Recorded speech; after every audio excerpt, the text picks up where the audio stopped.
Kecil banget sih aku. Kini malah. Iya lah.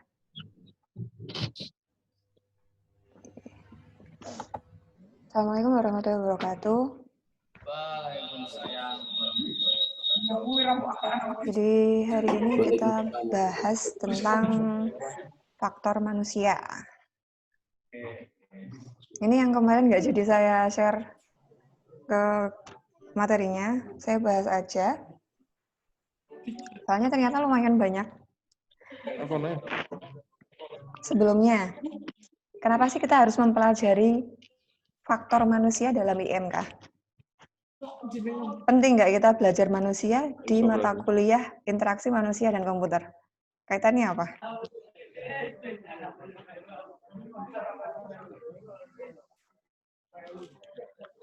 Gimana? Mbak Ita mau jawab, Mbak Ita?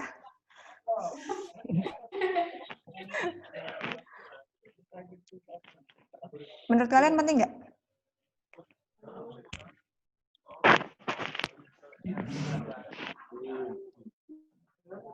Mas Justus? Mau jawab? Kenapa Mas? Harus mempelajari faktor manusia atau kita kenapa harus mempelajari manusia sih? Kenapa kok? Ya kan kok nggak bahas komputer, Bu? Kenapa kok bahasnya manusia?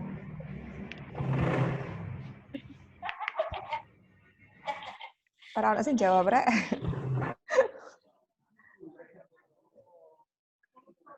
Oke. Gak ada yang mau jawab.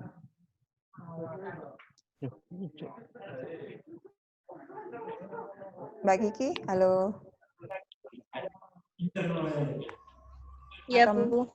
Karena Mbak, kita harus belajar tentang manusia dalam mata kuliah IMK. Menurut saya, supaya kita yang itu dicerna oleh masyarakat gitu. Kita harus tahu sifatnya diterima oleh masyarakat seperti apa gitu. Ya karena pada dasarnya komputer itu dipakai buat siapa sih? Komputer kan dipakai buat manusia, untuk membantu manusia. Pada intinya kan seperti itu. Makanya kenapa kita harus belajar tentang manusia ya karena yang kita pelajari itu untuk manusia. Kaitannya sistem adalah ada brainware, software, sama hardware. Tujuannya buat ngebantu kegiatan manusia. Jadi ya kalau misalnya kita ingin membuat sesuatu, ya kita harus mempelajari itu mau dibuat untuk siapa. Mas Yayang mau menyampaikan sesuatu? Raise hand. Kalau enggak, silakan di hand down. Oke. Jadi ada input sama output channelnya tuh ada beberapa ya. Ada 4, ada visual channel, ada auditory channel, sama haptic channel, dan movement channel. Oke, sebentar.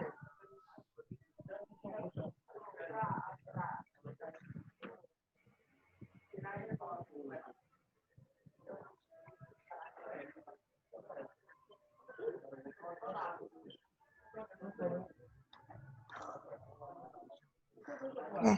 Nah, jadi visual channel itu apa yang kita lihat biasanya yang kita lihat ya kayak yang kalian lihat ada icon, terus tampilan gambar, terus apalagi ya yang kalian lihat lah tulisan. Nah itu visual channel. Apa yang kalian lihat dengan mata itu yang namanya visual channel.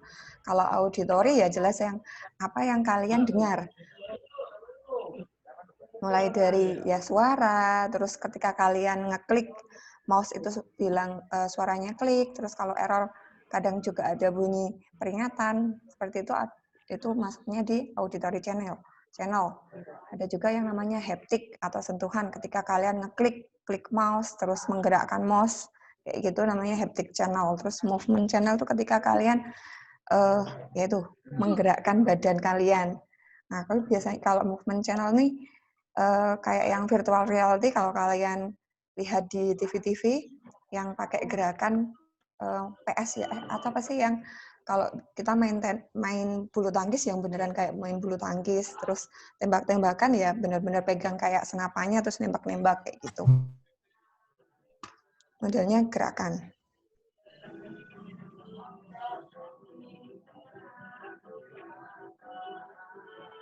Terus, nah mulai dari visual channel itu ada bentuk ambigu. Kalian kalau lihat ini seperti huruf atau seperti angka?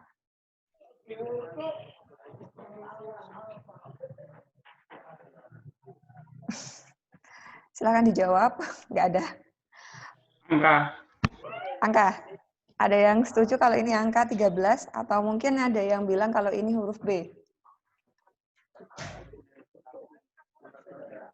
Kalau kayak gini, dia A13C atau ABC? ABC. ABC. Tapi kalau kayak gini, 12B14, 13. Nah, itu yang disebut dengan ambigu. Gimana persepsi manusia? Bagaimana persepsi manusia menyimpulkan sesuatu ya dari bentuk, sebuah bentuk. Kayak gini, kalau cuman bentuknya kayak gini aja bisa ada yang mengatakan B, ada juga yang mengatakan 13. Tapi ketika sudah digabung ABC, 12, 13, 14. Nah, ini kaitannya ketika kalian bikin tipografi. Tahu kan tipografi? Tipografi huruf. Kalau kalian bikin huruf-huruf atau style-style huruf, ini yang juga kalian harus perhitungkan atau kalian perhatikan. Jangan sampai huruf-huruf kalian itu membuat pengguna atau yang membaca itu menjadi bingung itu sebenarnya dibaca apa, hurufnya huruf apa.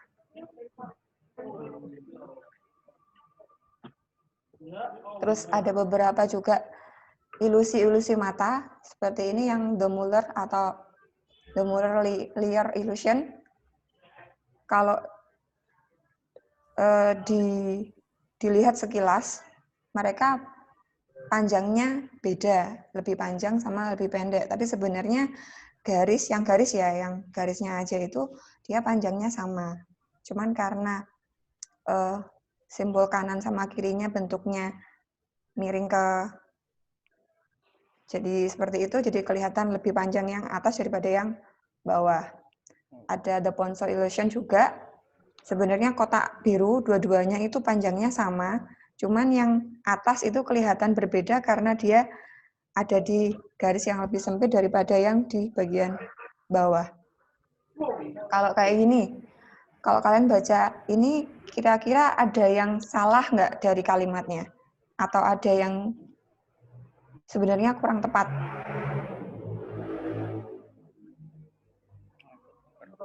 Ada. Apa?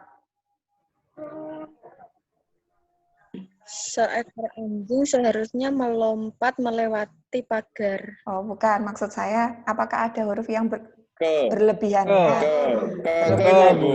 Ya, pintar. Berlebihan ke. Tapi kalau dibaca sekilas, misalnya kalau kalian ngebaca cepat, gitu kan biasanya nggak kelihatan ya, dia salahannya kayak gimana. Yeah. Sama kalau misalnya kalian typo ketik, kayak gitulah. Nah, kalau ini.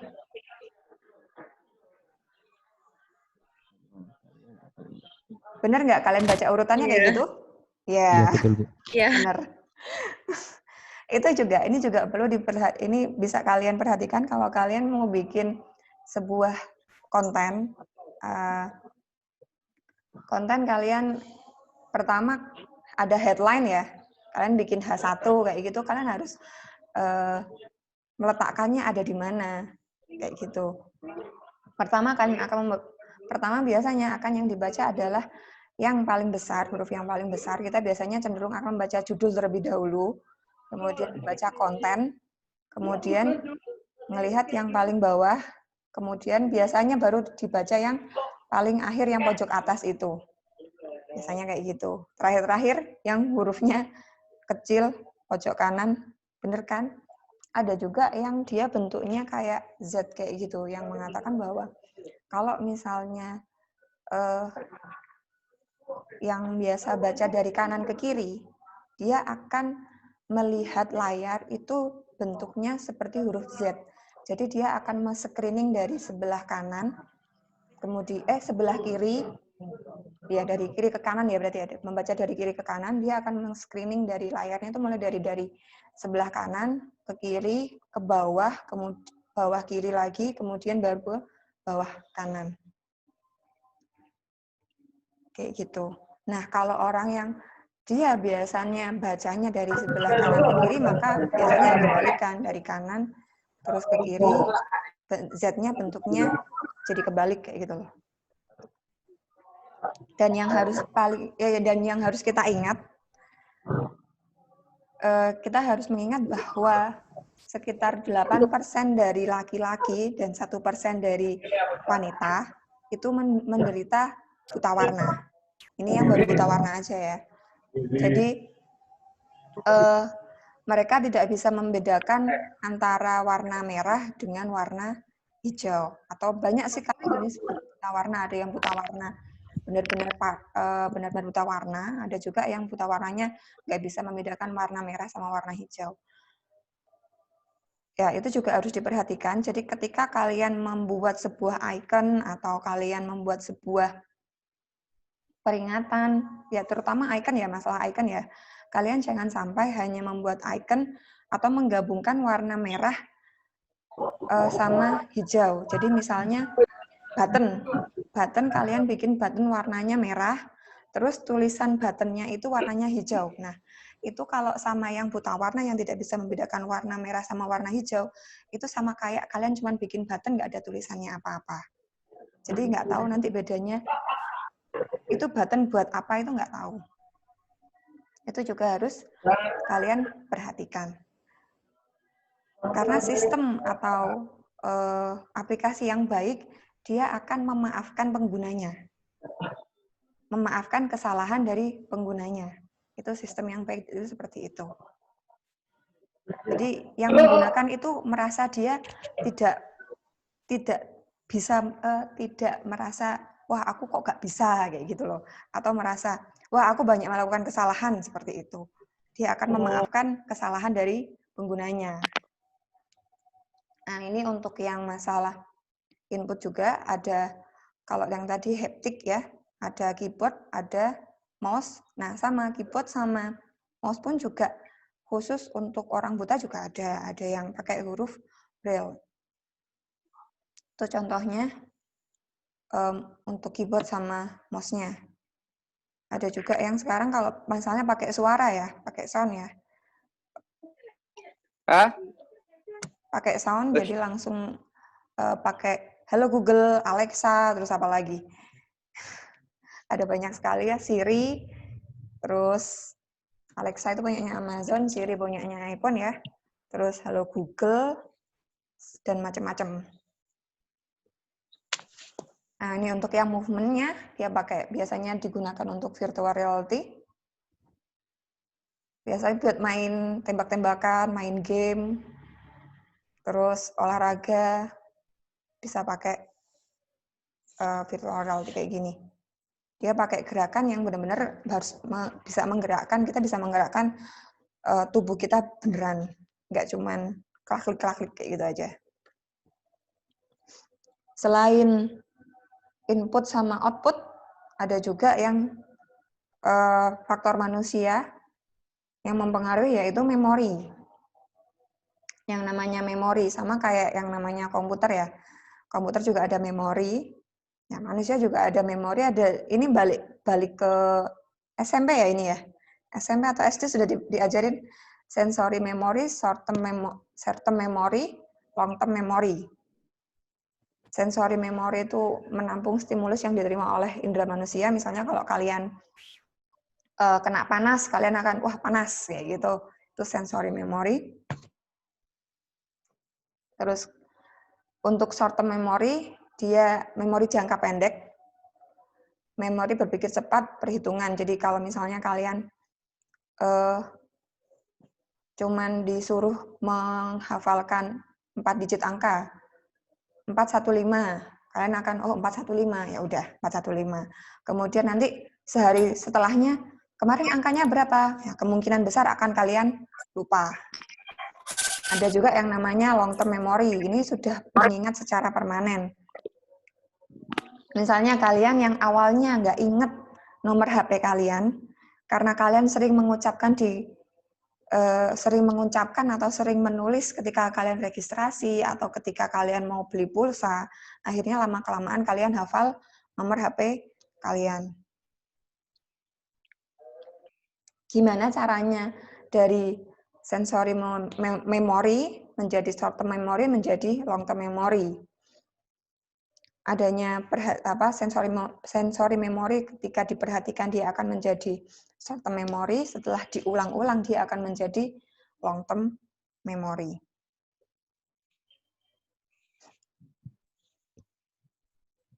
Sensory memory, buffer yang menampung stimuli yang diterima oleh indera manusia. Ada penglihatan, pendengaran, dan peraba. Terjadi overload informasi secara kontinu, jadi dia ya kalau panas ya udah kayak gitu. Informasi kemudian dikirim ke short term memory bahwa kalau misalnya kena panas itu sakit, oh ya sakit kayak gitu. Dia akan kalau untuk short term memory dia akan menyimpan informasi selama yang masih dibutuhkan. Kalau dianalogikan kayak di layar monitor, mengakses informasi kurang lebih dari 70 milisecond, ketika membuang informasi lebih lama lagi, 200 milisecond, dan dia memiliki kapasitas yang terbatas, kurang lebih 7/2 chunk. Jadi misalnya, contohnya kayak gini. Ini kalau misalnya nggak dipisah-pisah, kalian bisa hafal angka ini nggak? 2, 1, 2, 3, 4, 8, 2, 7, 8, 4, 9, 3, 2, 0, 2. Ini akan susah untuk dihafal. Nah, kalau ini, ketika dipisah-pisah atau dicang-cang, di jeda-jeda kayak gini, 01, 21, 414, 26, 26. Selama kalian butuhkan, kalian bisa menghafal. Jadi ketika saya minta kalian menghafal 01, 21, 414, 26, 26, kalian bisa menghafal ini, itu masuknya ke short term memory. Tapi setelah 5 jam kemudian saya nanya, tadi angkanya berapa? Kemungkinan besar kalian akan lupa itu tadi angkanya, atau angka ini tadi itu berapa. Cang itu maksudnya kayak gini ya, 0121. Jadi kayak kalian nyebutin nomor HP di mbak-mbak Indomaret gitu, misalnya kalian mau beli pulsa, terus bilang nomornya berapa, kalian cenderung biasanya akan menyebutkan kalau enggak 3 digit angka, langsung 4 digit angka kayak gitu, 08, 081, seperti itu.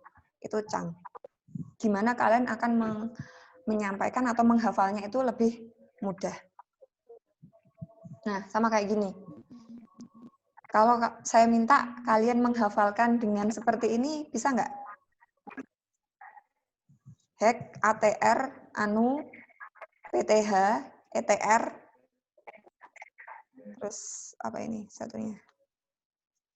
EET. Kira-kira bisa hafal?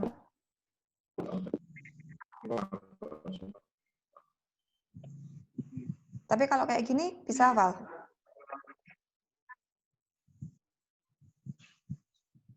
The cat ran up the Bisa, tree. Bu. Nah, kalau kayak gini, bisa hafal dengan mudah. Makanya biasanya kalau kalian disuruh ngafalin warna-warna pelangi gitu kan, biasanya kalian singkat sendiri pakai Mejiku Hibiniu. Itu akan mempermudah kalian mengingat.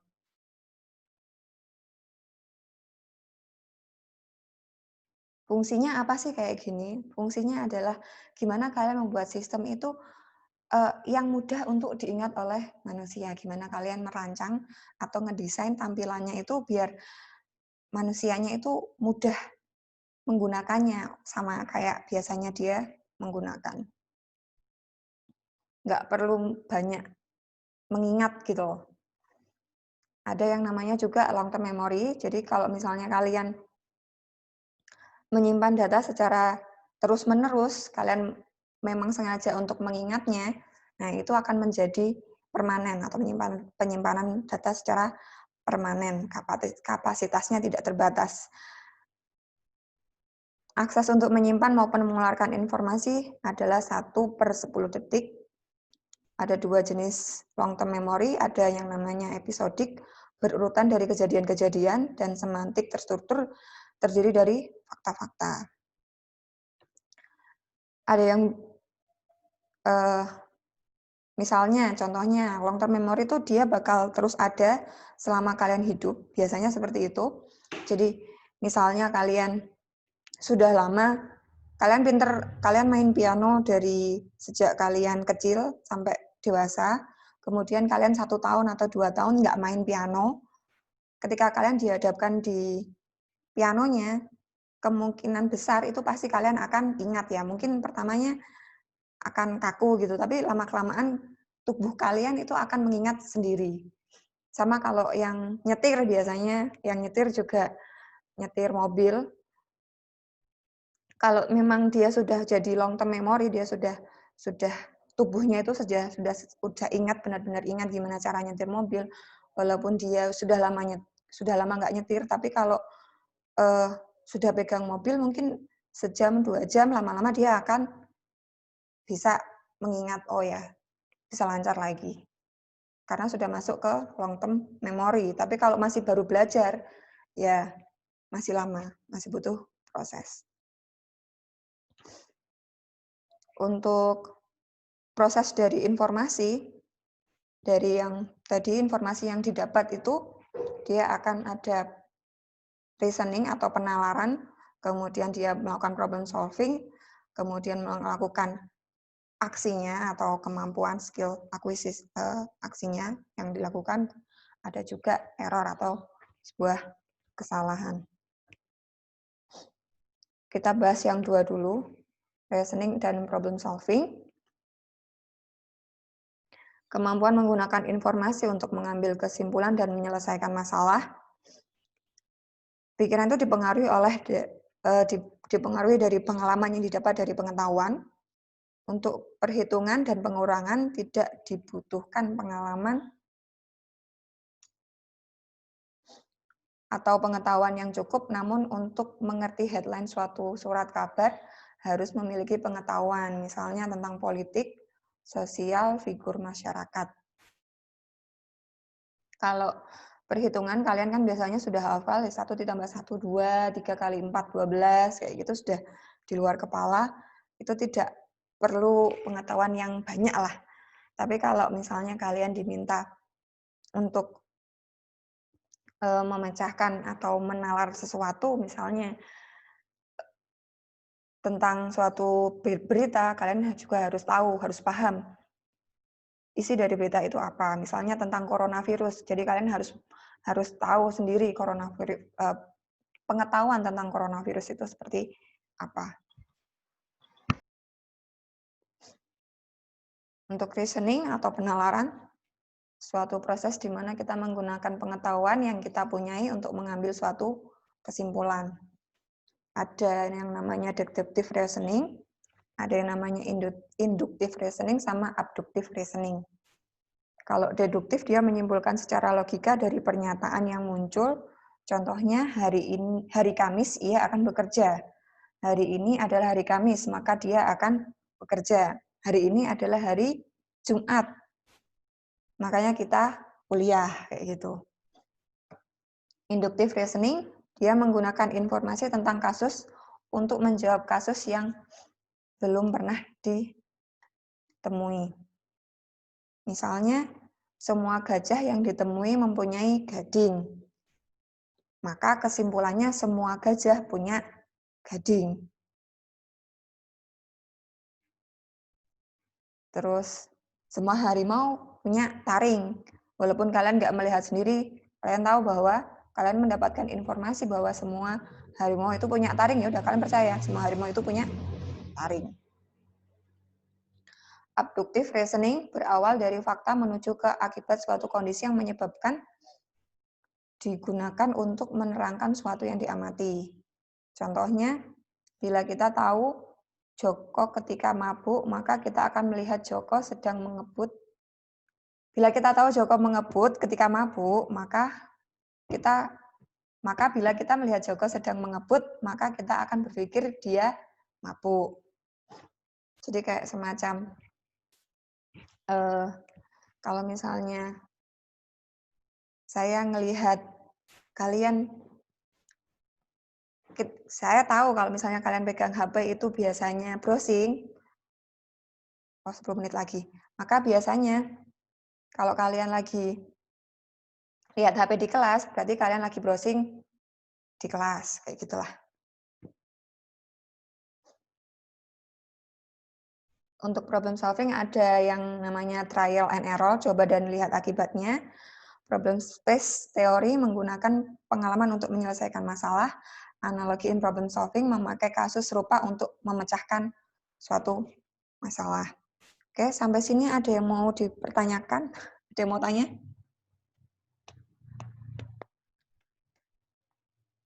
Kalau nggak ada yang tanya,